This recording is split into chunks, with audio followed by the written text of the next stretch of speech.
What's good, YouTube? It's your boy Quinn Wade. Basketball analysis coming to you with a quick video. This is about PJ Tucker joining the Rockets. He got traded to be in Toronto to give him some help on LeBron. They also got Serge Ibaka. They got two-way players, but it didn't work. So PJ Tucker is on the move. The Rockets really didn't give him that much money. He only got 4 year, $32 million for what I know. That's really a steal. Yeah, 4 year, $32 million. That's really a steal for him. Because he can do multiple things. He can score. He's a big body. He's a solid defender. He's a respectable three-point shooter. He plays hard. He's intense. They have Trevor Ariza, who's a great defender. They have, well, a decent defender. They have Chris Paul, who's a decent defender. Clint Capella can protect that rim, but you can put PJ Tucker as a stretch four to put bodies on players like LeBron or Kevin Love, and you still can keep Trevor Ariza on the court. He can play physical with the Kevin Durant's, the Kawhi Leonard's, and those type of players can get them off their game, and it gives Trevor Ariza a break off these great players when he's guarding them in the playoffs. And this trade really helps them this free agency signing really helps them more in the off season because you can throw multiple defenders at teams. They had it with Corey Brewer, but he was a foul type of guy. He fouled a lot, and he reached a lot. But PJ Tucker can do the same thing Corey Brewer could do. Only difference is he's more bigger, more physical, and he doesn't need the ball to be effective. You can literally play him and he won't even ask for the ball, but he can knock down open shots, and he is a decent driver and finisher around the basket.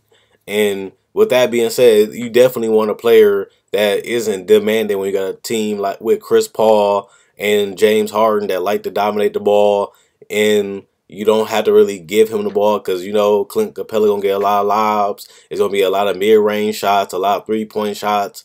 And Ryan Anderson's still going to be a starter, and Trevor Ariza is too. So they're going to be even more floor spacing too. And if they do take out Ryan Anderson, who's a terrible defender, they can always throw PJ Tucker into those lineups and add some defense. And they still have Ariza on the court and Clint Capella in the inside and Chris Paul on the perimeter. But we all know James Harden ain't the best defender, but he will continue to get better because his offensive load will be less because they have Chris Paul and all these weapons around him. But Chris Paul is another ball handler, and when Chris Paul goes on the bench, they can add in Eric Gordon and let James Harden run some point guard and some pick and rolls with their players and spread out the floor, allow him to get to the basket, mid-range jumpers and threes.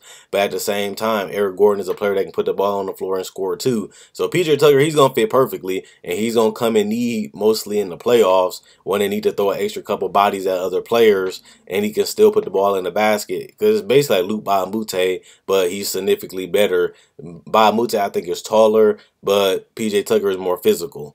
And at the same time, I trust PJ Tucker more offensively than I trust Mbah a Moute. Not saying Mbah a Moute, he basically a dud offensively, but they still was able to win 50 games with him as a starter, even with all the injuries. So that is show you how good this Rockets team can be. You have to give credit to Daryl Morey. Even when he got KJ McDaniels, even when he got Corey Brewer, he was trying to get players that can score and play defense, and he was able to get PJ Tucker for a respectable contract that actually is really tradable even in the future. Even if it don't work out, his contract is decent to the point where you can trade it in the future. And Daryl Morey always made those type of trades and those type of signings that he can always, if he need to trade for another player or another star, he has good enough role players that I'm willing to accept that in a trade. And if he has a trade for a draft pick or to free up cap space, their contracts are so good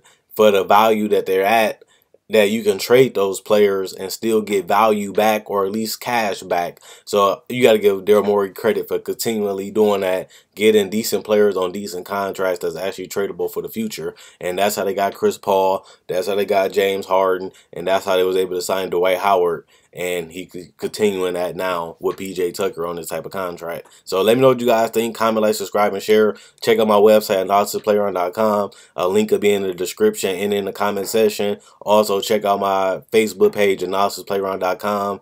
The link will be in the description and in the comment section below. All you gotta do is click the link and it sends you right to my Facebook page. Just like the Facebook page to show support, and that's all I ask for y'all. And for the people that just watching my video, check out my older videos and subscribe if you like the content. Quinn Wade Basketball Analysis signing out, and Blake Griffin is up next.